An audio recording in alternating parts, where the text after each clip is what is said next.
YouTubeWakeUp. See. Hello. Hello. Hello. Hey, How goes? not bad. Busy Christmas time. Merry Christmas, Bible. Yeah, Merry Christmas. It's a headache over here. Yeah. It's a headache everywhere, I think. Some people love it, some people hate it. I think both. I love and hate it. I love the food, but like buying presents for family is really difficult for me. And don't even get me started on wrapping those presents. I still haven't done it properly. You're lucky you got a driver. I have to drive in this mess.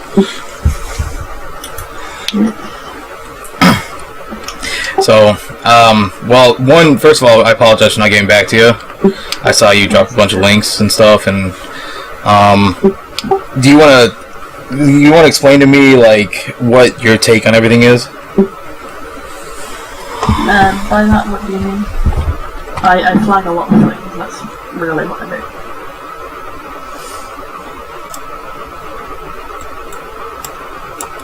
Sorry, I'm turning you up a little bit. It's hard to hear you.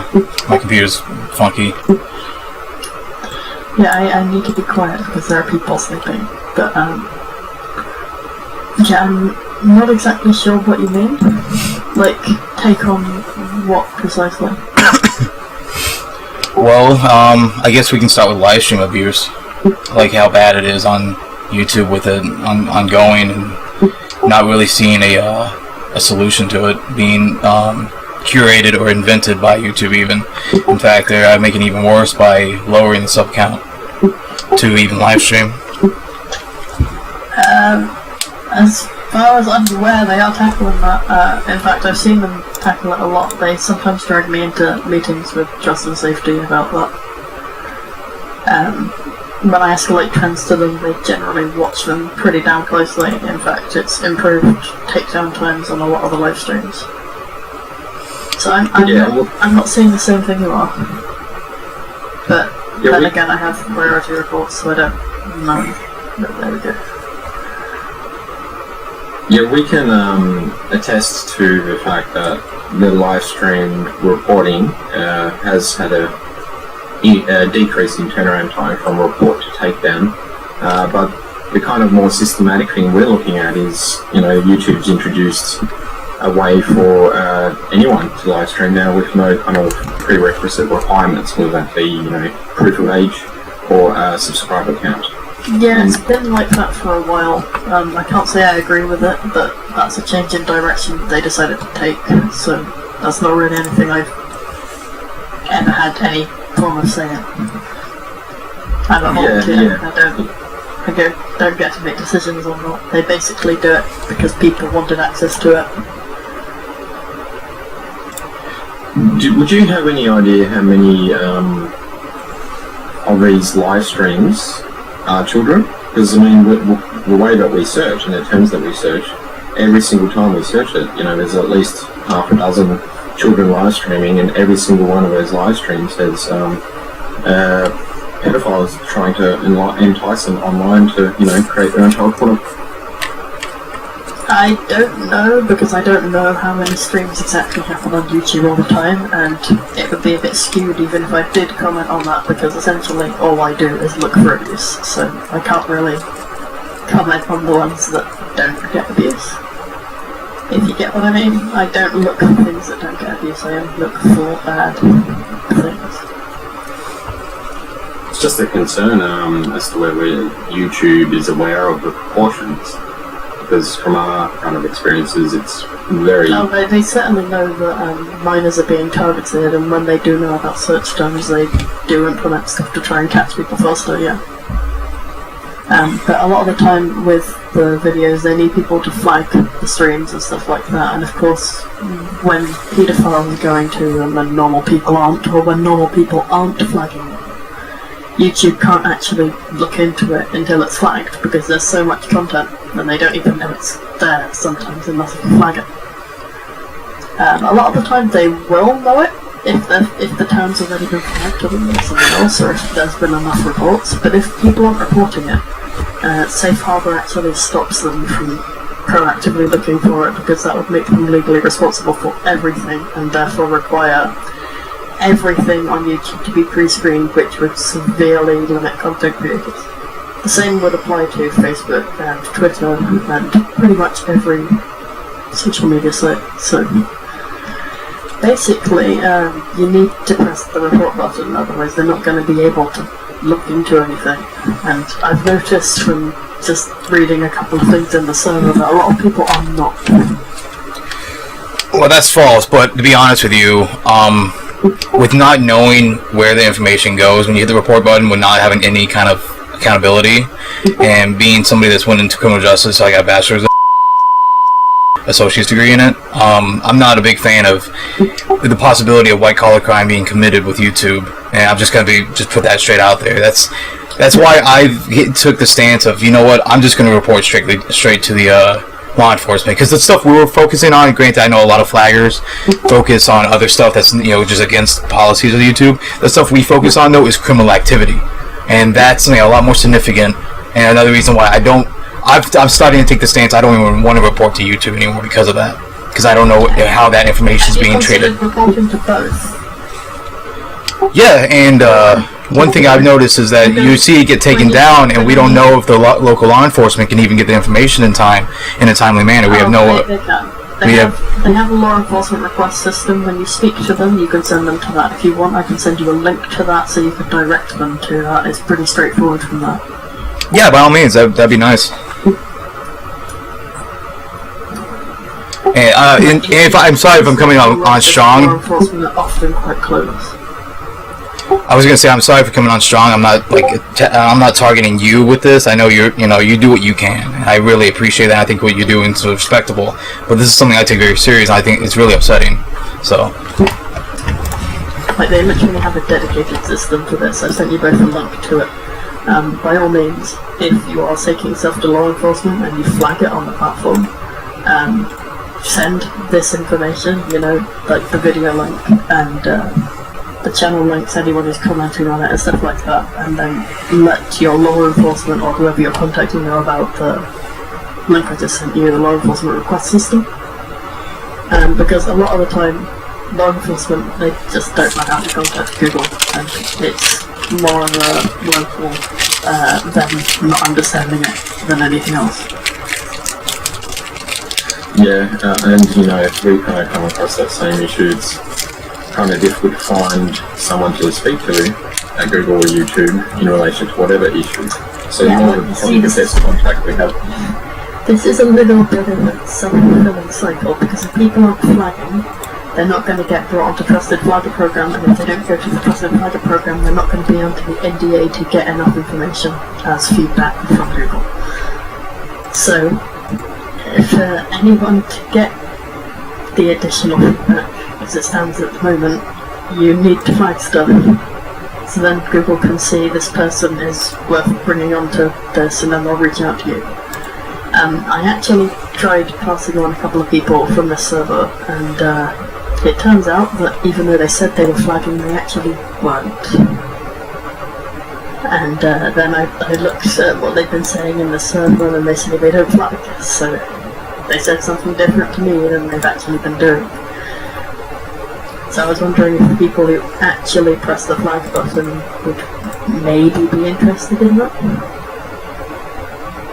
Well, I'm not quite sure what you mean about that, because, you know, I ask for people to send screenshots of their reporting history, pretty much everyone in the channel, and they do flag.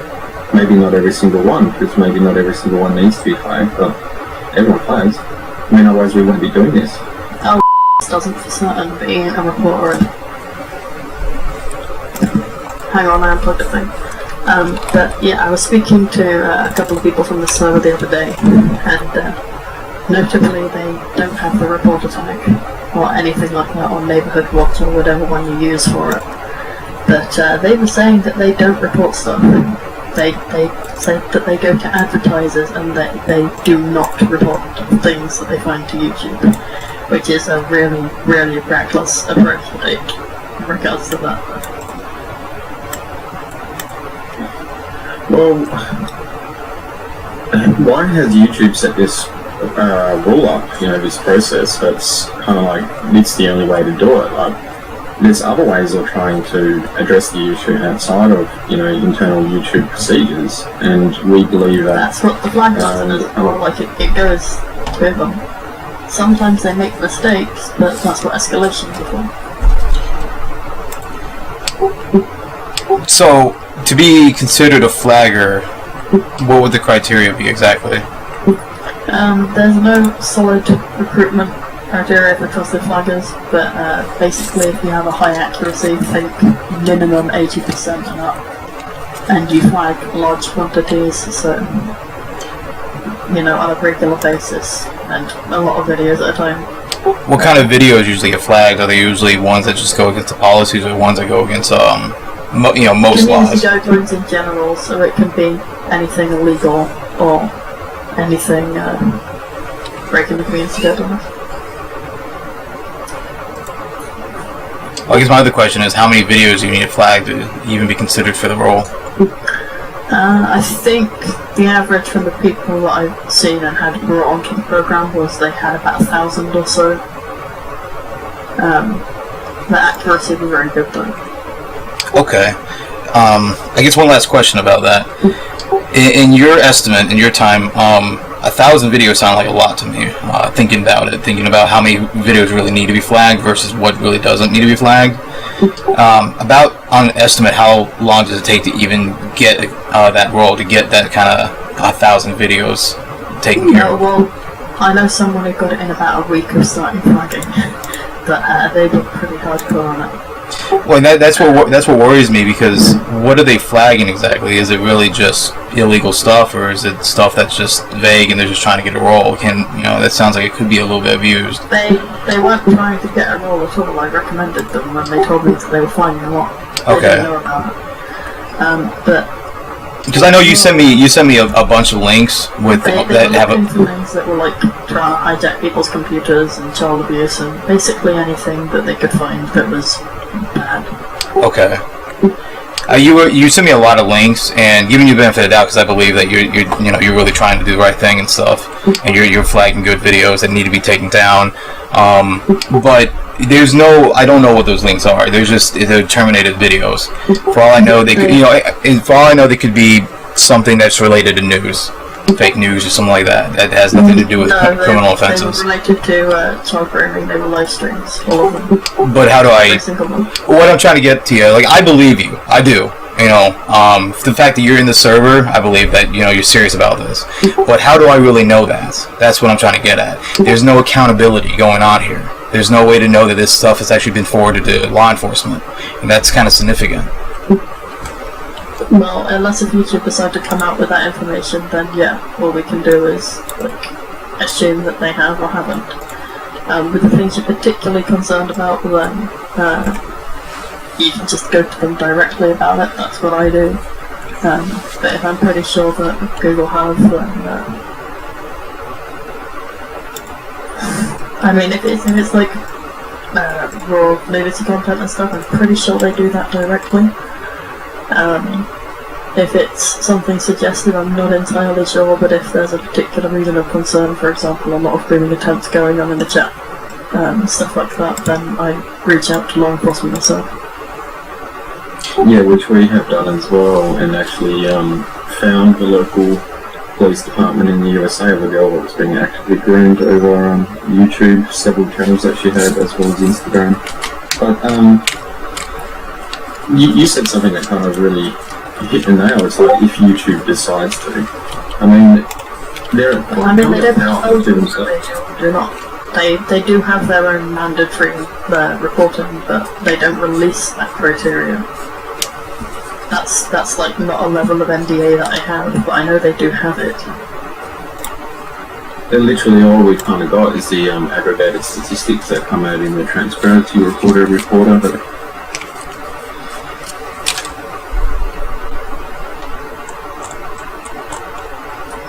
I mean, as a member of the public, and us in particular, it's kind of hard to interpret those statistics as to whether, you know, the trusted flagging program or YouTube is taking effective measures in trying to limit or, you know, proactively seek down these perpetrators, because it just keeps on reappearing. I don't know how many trusted flaggers.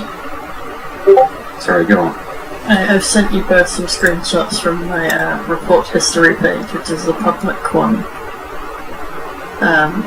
because you were concerned about accountability. Not your accountability, it's like the process's accountability. So you've done your part, and I mean, you've kind of explained what happens after then, but it's a bit clouded. And like you said, it's YouTube. If YouTube decides to, they, you know, put all that sort of reporting into an aggregated statistic, and we have to interpret that as if they're doing the right thing. I wouldn't quite interpret it as if YouTube decides to, and mind, I am rather sleepy, it is but they do have criteria in which they report things to law enforcement when it's a certain set of things reached. Certain severity. Yeah, like, I know, for example, this is the same kind of stuff the Internet Watch Foundation do, CEOP, and I've forgotten the name of the thing in the US. They're missing kids. NCMEC. What else? Yeah, NCMEC. They don't even pass on everything that's reported to them. They have a certain set of criteria. It's kind of concerning, really. Yeah, but it's the standard. It's pretty much everyone. Every one of these agencies that takes the reports before them, they just assess it and then they determine what goes on to law enforcement. So, I mean, you can't really judge the platform for it when it's literally what they're essentially being told and taught to do by all of these agencies, which the police are saying go to. So does that mean that all that kind of escalation goes to the agencies and not within YouTube? No, I think they go to law enforcement. I know they regularly go to the NCMEC, but I don't know at which point it switches over. But even then, it more comes down to what the actual centres are doing with that information, I'd guess. I'm just making an educated guess here. I don't know all of the internal processes. The information I have is rather limited, but there we go. Yeah, I do appreciate you talking with us, because I know you're just a volunteer for YouTube. And, you know, you're putting a lot of hard work into here, and I hope it's rewarding, because that's my thing. I just, you don't know if what you're putting out there is actually being taken care of, and that would really drive me nuts. I mean, I know to some extent, because they are able to tell me a bit more than, you know, than they otherwise would be able to, because I am under non-disclosure agreement, so they can talk to me about what action they're taking on their end and what they've done on their end, but they can't tell me about the legal side of it, because there are literally laws that prevent them from doing that. Yeah, I know they can't go into depth into the investigation of the case. Yeah. It's also because, like, if they give that information out, goodness knows, like, if they gave that out to someone else, that could then be really, really risky, because without having extremely lengthy background checks on someone, like, even if you have someone as an employee, you can't tell from a background check. Like, that's not information that you want to give out. it's really, really dangerous to do that, regardless of how much it costs someone. I come from an investigation background. Well, I'm a qualified investigator, but prior to that, I've got lots of experience in insurance and risk management. So I've kind of got a grasp on the, the liabilities at play here and the processes that are in place to make sure that, there is an exposure to YouTube, there is an exposure to the information regarding a CSE or CP case that's occurring on YouTube. But do you think that this kind of like volunteer-based trusted flagger program is the best way to investigate, what's going on, not just on a case-by-case basis as it comes up, but overall? Because I've seen systematically accounts disappear, channels reappear, and playlists as well. Like the same playlists keep on reappearing on these pedo accounts, as we've called them, with the same videos, and all those videos are literally just live streams that have been downloaded from YouTube from children the past few years. If you see a lot of that kind of stuff, you could literally tackle it with the program, because you could escalate it and get the abuse team to look up, because they have a way of telling when a duplicate video is uploaded, and they're able to find similar things. You know about like content ID, right? Think about that. You know what the content ID system is for like copyright claims, yes, copyright, stuff like that. But I mean, if that technology exists, which it does, you can imagine that they would be able to use it on other things. So they would be able to detect the re-uploads. So all they really need to do is know what's being re-uploaded. So now, I know you would be able to tell them through the program, because you can escalate stuff. I know NCMC has something of a database that they made an AI bot. My mind's a little fuzzy today, but they made an AI bot of some kind that auto flags videos that have been known in the database, or something even similar to it. Does YouTube use anything like that? In that state, Hash ID, they have hashes, but they don't have like AI detection or anything. NCMC don't have something targeting YouTube. They share a hash. I know that Microsoft is implementing photo DNA as well. I'm imagining that's just an extension of the hashing of images. That is essentially, it's basically content ID. So this is progress, because from what we're doing and what you're doing, that isn't being addressed, the systematic re-uploads. And, even yesterday I saw one channel reported it. But they need to know what's being re-uploaded. Like, if you see stuff like that, send me a link to the thing that's been re-uploaded. Doesn't matter if you get it taken down, because the person I send it to will be able to see it. And they can take a look at that. Okay, so that's one side of it. Making sure that it isn't re-uploaded and the risk isn't going to be reoccurring of that same content that's continuously being re-uploaded onto YouTube and viewed by whoever. The other side is actually finding out who's doing it and stopping it by, getting them arrested. That's what we should all be working for. Oh yeah, that is something we should be working on. That is something that I think we all are to an extent anyway. But it is something that, people can't really tell me that much about, and they can't tell anyone really that much about, because it's illegal for them to do that. And it's a pain in the ass, it really is. But that's... Yeah, it's okay. I can hear it in your book. It really does get frustrating, but I believe it. You've been there firsthand, seeing as a trusted flagger a lot of this stuff yourself. So I believe that that's been frustrating. It can get fairly sophisticated with the way they do it. Like they put overlays in their video which has like a WhatsApp or a Telegram group link, or in the description and put like a link shortened link to like mega downloads or file sharing sites where we can download all these packs. That I think is kind of connected to the LiveStream abuse and these pedo accounts, and that seems to be far more organised. I have no doubt, because a lot of the stuff that they put at the end of those links is just like random footage of random people doing suggestive things. I have no doubt that they would be doing that, That they pick such weird, random posts to the end of it. Usually really new ones as well. I mean, it's because they don't have the infrastructure to actually deal with that kind of thing, so Or it's hosted in a weird country where there's some kind of stupid loophole, something like that. Yep. I mean, At that point, yeah, I mean, at that point it just becomes some sort of stupid, fight with the laws in other countries. And it becomes quite difficult to get anything done. You need to go through, like, Interpol or... In fact, a lot of the time, even Interpol can't actually get it done, because if the local police don't give a shit, they don't give a shit. we suspect a lot of it is South American based from this. A lot of it is in Spanish, but I don't know if it's region specific. My theory has been because a lot of the stuff we see is easy to find in English. I know there's a lot in Russia. There's a lot in I can't think of the country name. I know there's a lot in other places where the language is a lot harder to type out. No. So I think that's why we end up seeing a lot of more Brazilian or Portuguese types. Are you aware of the laws that have been changing in major Western countries worldwide to kind of address this sort of thing and hold the actual service providers and social media platforms more accountable for stopping and also I know that they're trying giving them to. up?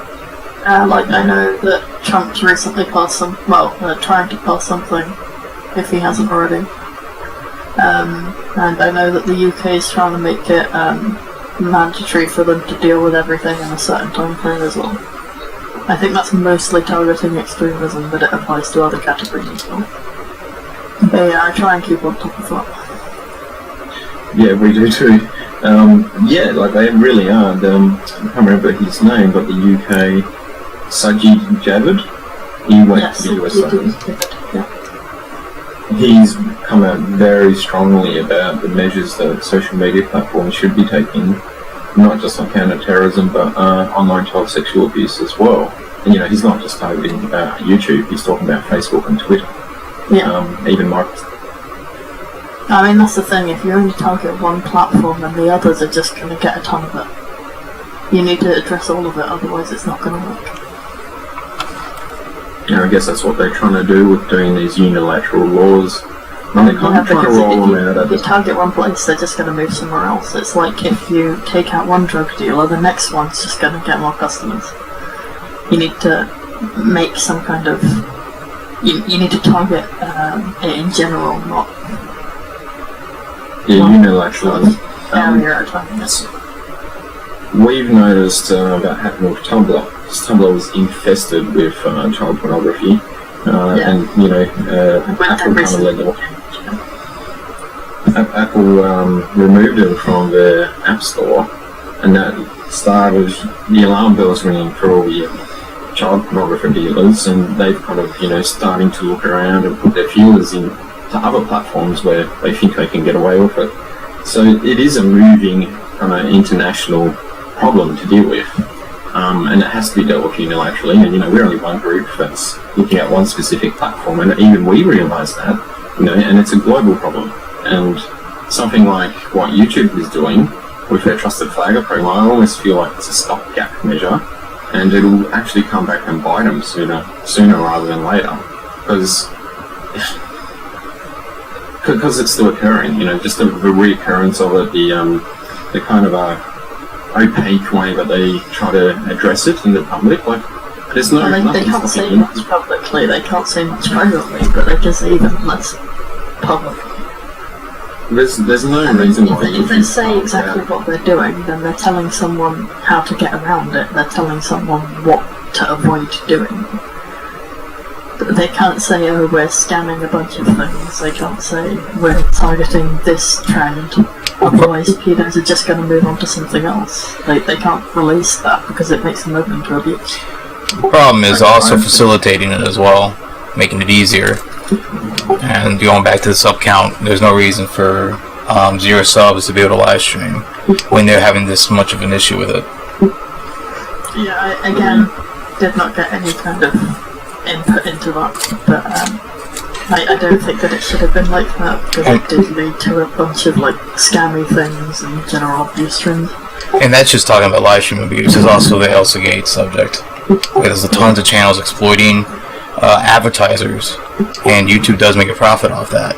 And that's the reason why we kind of have the stance with YouTube, is we see this sort of behavior with them and this trend with them, and it's hard to really want to take their side when they're not really reaching out to the community itself. Well, my suggestion would be that, like, I totally understand what you're saying, Sal, but YouTube is in the position where, you know, they could flash a warning when you go to live stream, or even on their landing page, on their homepage. It's like, you know, there's very much a risk for the live stream facility to be abused, and be aware of it. And that doesn't even need to be targeted to the children, it needs to be targeted to everyone that uses YouTube as a kind of public service announcement. I mean, children technically aren't allowed to use YouTube. Yet the major user base is likely children, and has been for years. Yeah, I mean, if they know that someone is a minor and the video gets flagged, they remove it. Well, if they're under 13, anyway. Because you need to be 13 or older to use a YouTube account. Which is in line with America's Children's Online Privacy and Protection Act as well, but yep, obviously no one did that is exactly the reason. Like, if I could change stuff on that kind of scale, if I could just sort of like flick it immediately, what I would do is require age verification to stream. Yeah, likewise. Because that would because then that would you know, it'd need to be like some form of ID. Kids wouldn't be going around faking it because they probably wouldn't know how, and if they did, it would be easy to wipe it out again. And it would allow people with none to do it, and it would also help you identify people who are repeat offenders. But doing so would be an extremely complicated process, and I don't know what the hell is going on in the back end for them to, you know, decide how things are.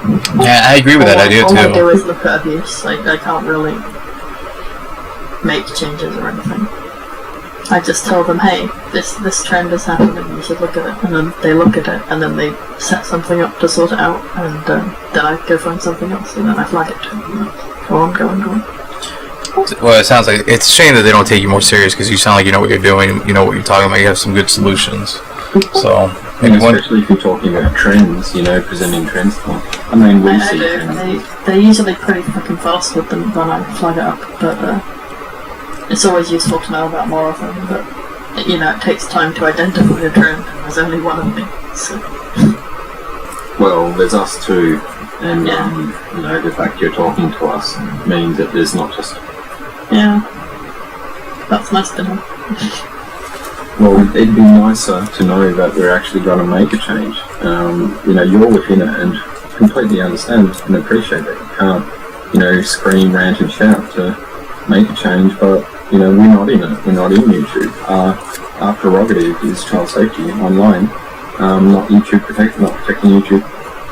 I mean, that was where mine started out as well. It just ended up being trusted flags, so I have the same goals. I flag stuff on Facebook and Twitter as well. And on Discord I have the head of Discord Trust and Safety added on Discord. YouTube seem to be the most responsive with me. I'm not exactly sure why, but they are. They're actually quite good in comparison to a lot of the other platforms. Facebook and Twitter are appalling in comparison. They make my head hurt. All these companies make my head hurt. We find Mega very responsive and Imager as well. Yeah, they are quite good, yeah. I guess it's because, you know, they also get quite a bit of abuse and they're used to it. So they have systems set up for it, but a lot of places, I mean, Twitter, they just don't seem to know what the fuck they're doing, and Facebook, they're also in their own little loony world, but... Yeah, Facebook is food. I think they're gonna crash and burn very shortly. Yeah. There's just so much mess on Facebook. I had an account where I drew an avatar in paint. I went and commented on a couple of news pages. Got a bunch of pedos started messaging me. Facebook closed my account and left the pedos alone. Even though I reported them, they were being very explicit. Facebook, they're really bad. YouTube, they're in comparison to all of the other platforms, they have been very good. But that's my personal experience. I understand other people's might be different. I don't know. But Facebook's probably the worst, then followed by Twitter. Yeah, the companies are only as good as the employees they hire. So every experience can be a little different depending on who you deal with. So I mean that's true. I'm a little surprised though that YouTube has a Discord. Is that what you said, or is it just a Discord account? No. I have the head of trust and safety for Discord added on Discord. That's what I said. Discord's so useful. So, like Discord staff, I have the person in charge of abuse who works at Discord. Okay, I misunderstood. I thought you meant like Discord or YouTube had a Discord or something like that. I was gonna say that'd be great. I'd love to reach out. YouTube mostly use Hangouts. You know, Google Hangouts. Yeah. Yeah, even Discord has its problems though too. So. Yeah, that's what I was about to mention. Speaking of Discord, I found instances of actual, trafficking and sexual exploitation and sexual trafficking occurring on the platforms and further on. I'm hoping they're investigating because we're quite getting a bit irate. With the level if they aren't responding, tell me and I'll poke him. His name is Sean. He's actually quite friendly. Well, they responded, but they responded in, corporate speak. And the fact the server's still up is a concern because it's still going on. The same things are reported about, and to me, that's co-conspiratorial facilitation of that crime to occur. I can understand it if they're investigating it and keeping a very close eye and gathering more evidence. But in the meantime, more people are falling prey. Is there anything else you want to add, Tom? Because Sal's probably falling asleep, right? Yeah, my head's fuzzy too with Christmas time. It's just I've been all over the place. I want to say thank you for pushing and reaching out to us as well and talking to us. We've had more response with you, and you're just a YouTube flagger, than sometimes trying to reach out to members of YouTube. I mean, their hands are tied in a lot of places. Like if it's not their exact job description, they can't comment on it. So unless if you have direct contact with someone from trust and safety, then they're not really going to be able to talk about abuse. I guess I have one other question before we let you go. Aside from the flagging, I know you're very, very adamant about that, and we may have those things that we don't agree on with it. I do think there's a place for it. I think it's important to have, obviously. But what else would you like to see from our little group? I mean, flagging is by no means like the end of something. It just stops abuse from happening at that time. It's a short-term measure that can, if Google do something, which I believe they do, but I don't hear, can be a long one. But the main thing is that law enforcement need to have as much information as possible. So if you flag it, I think there's something like 30 days for law enforcement to reach out to them. And once law enforcement have sent that request, the details will be saved and they can investigate as much as they want for as long as they want. If law enforcement doesn't reach out to them within the 30 days, what happens? I mean, I'm pretty sure after that point stuff gets deleted from the server because, if there's no preservation request, it's taking up server space and it's kind of considered that law enforcement don't want it. I imagine that they have their own measures to save content they're concerned about, like if they are proactively themselves passing something on to NCMEC or law enforcement directly, then of course they will save it because they will assume that a preservation request will come in. But for standard content, assume that you're passing it on to police. Police need to send a preservation request, which they will do through the law enforcement request system. So all they really need to do is know where the content is, so the link. Yeah, and you said that link is very useful for the local police departments. They don't know how to use it too well. They just need to send a request through that, and that will get it preserved, basically. Okay, that's fantastic to know. Thank you. Yep. But basically, the main thing is with people who keep coming back.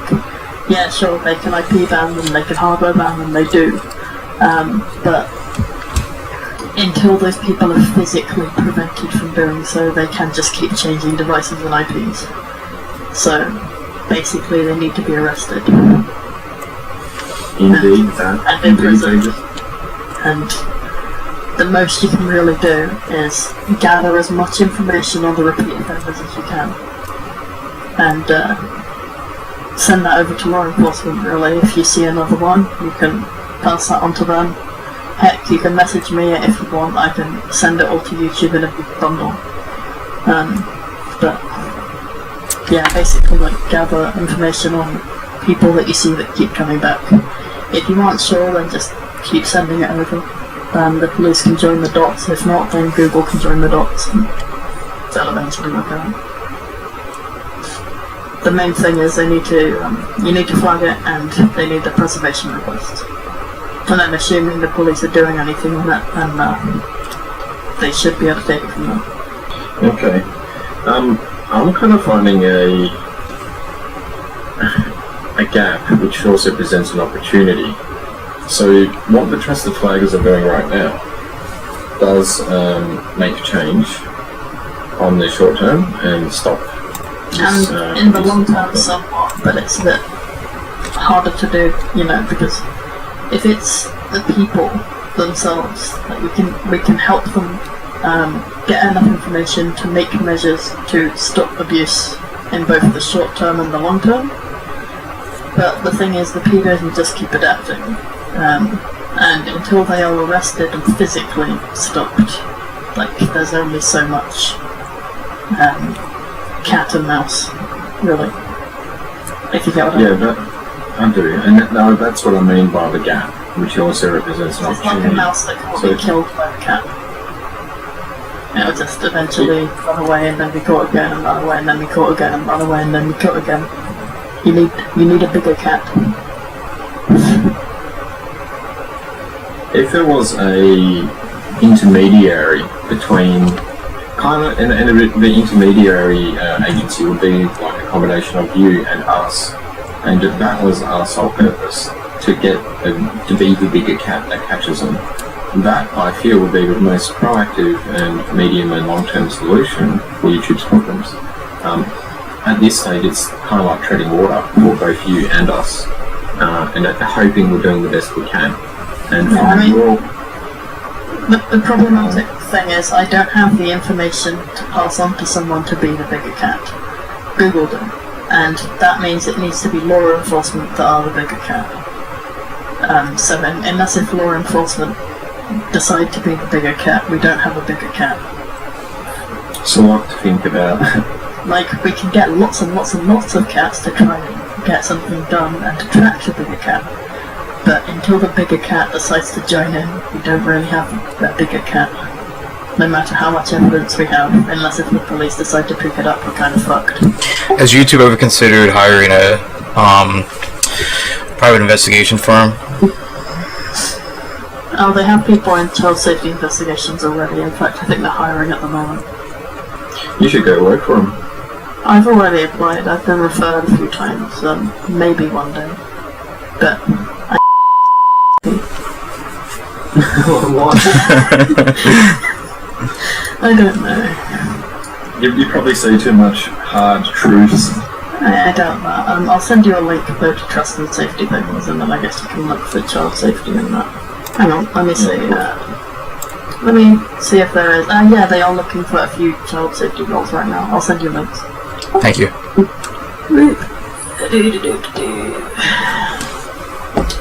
Dude.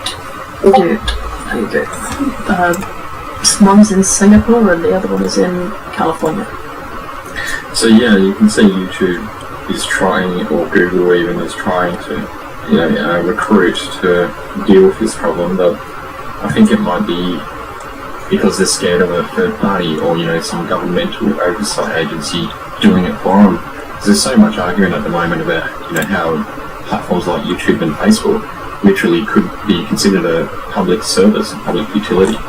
And the thing is, those government things, they can't do it for them. They know they need to do it. They can tell them what to do. They can do sanctions or something if they don't. But YouTube are already trying to, but they just need to find the right people. In the right way. And Google are pretty fussy about experience. Like, they only want people with, like, the top tier everything. Like, you need to have law enforcement experience or, like, a really good GPA or something like that. And you see, that's kind of ridiculous, because who we are and where we've come from, and what, just our individual experiences are probably far more valuable than a couple of diplomas. This is But, I mean, until the almost universal mindset on that changes, because companies just look for places with good qualifications, we're kind of stuck. So what we can try and do is change that through letting people see that those aren't necessarily the best methods. like you said yourself, you teach law enforcement how to actually do the subpoenas and the warrants and stuff for the information through that LERS system.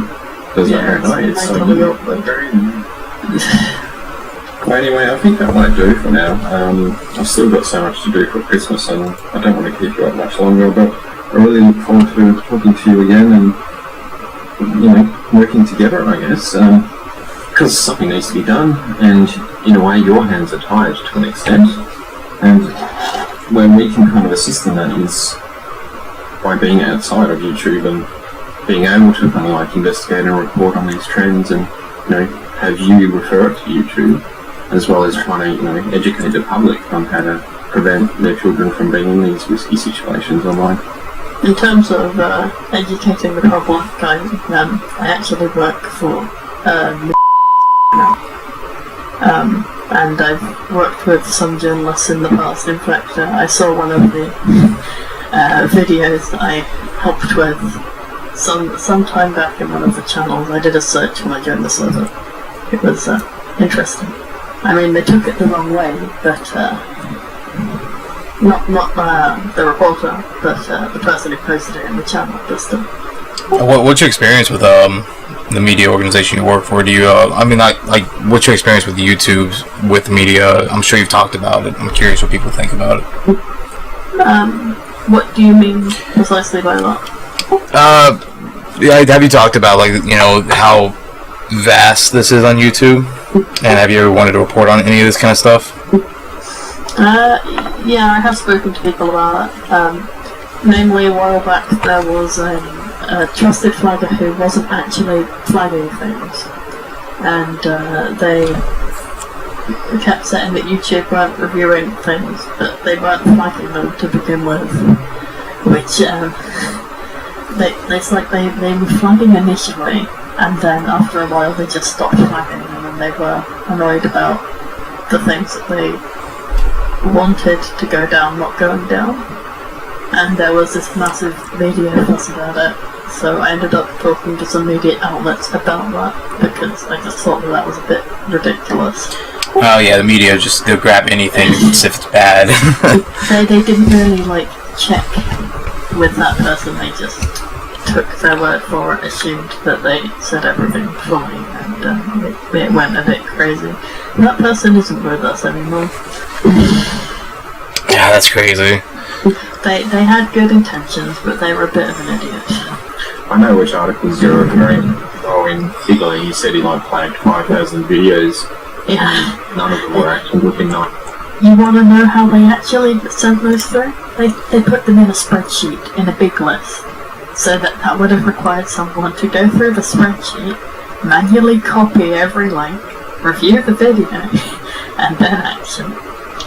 They didn't press the flag button to send it to a reviewer. They wanted someone to break out of their workflow and manually go through every single listing in the spreadsheet, instead of using the flag button, which they really, really should have used. With that reviewer escalation, or the moderator escalation, is that global? So if you flag something, it can go anywhere in the world to someone else on YouTube? Right, it goes to a review team. If you flag something normally, an escalation is when I send it above reviewers. So a normal flag goes to a reviewer. An escalation goes to someone from Trust and Safety who I have contact with. So they're above the reviewers. Reviewers work for outsourced firms like Adecco, if you ever heard of that one. That one's Dublin based. That's actually where most of YouTube's reviewers are based. Most of Facebook's ones are like the Philippines, I think. Yes, but most of Google's ones are actually Dublin, because they use a firm called Adecco to hire their content reviewers, which Adecco I think are actually recruiting for right now. Yeah, I know Adecco. And they're terrible, to say the least. I've got an opinion of these global outsourcing firms, and which I really don't agree with them. Yeah, I personally think that they should all be part of Google itself, because it would be, one, better for their well-being in general, and two, just because it would help them get better training than the training Adecco gives them, because of course whilst they're contractors they still don't have access to everything, which I think when you're reviewing content is kind of important. Yeah, in my own experience mirrors that completely.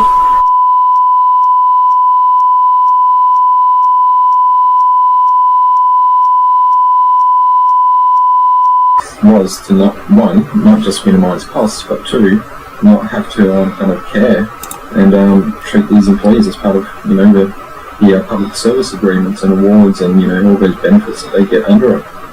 Yeah, I heard about that. That was from the whistleblowing document, wasn't it? The leaked Google document a couple of months back. I'm not sure. Like, I'm talking about here in my country. That's what they did. It wasn't Google. Yeah.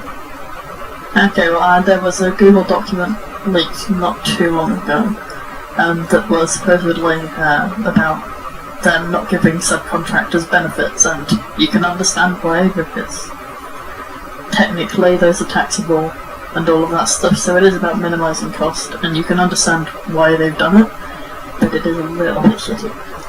Oh, it's really shitty. You might get a higher hourly rate, but you sacrifice so much, including job security, ongoing It's not training. even that higher an hourly rate, actually. Hang on, I'll find you the listing. Well, if you do the maths, it's not, because you're not getting holiday pay or annual leave. Yeah, I mean, it's not a very high rate to begin with. Let me go find it. Let's see. Let's see. Oh, that's a new one. The ballpark it gives on this is 10 to 15 an hour in pounds, but I've heard that in euros it was something like 11.70. Whatever that was for Ireland. Which, am I right in thinking you're Australian? Yes. Okay. Let me convert that. I'd be about $25 an hour. Let's see. $18.8 an hour, yeah. That's disgusting. You wouldn't be able to live on. Yeah, that's in Dublin, which is quite expensive actually. Alright, well I think we should wrap this up. I've still got things to do. Really appreciate your time, Sal. John, anything to try me with? No, I'm just trying to not fall asleep. I apologize. It's all good. Not that what we're talking about is boring, I'm just tired. It's been a long day. And we can always talk again, so I'm looking forward to our next chat, or if you want to, try to talk about maybe some ways to really work with each other and create solutions better. Yeah, we'll probably try to set something up after the holidays. Mm-hmm. Okay, well, thanks for your time, and Merry Christmas. Yeah, Merry Christmas. You too. Bye-bye. Bye.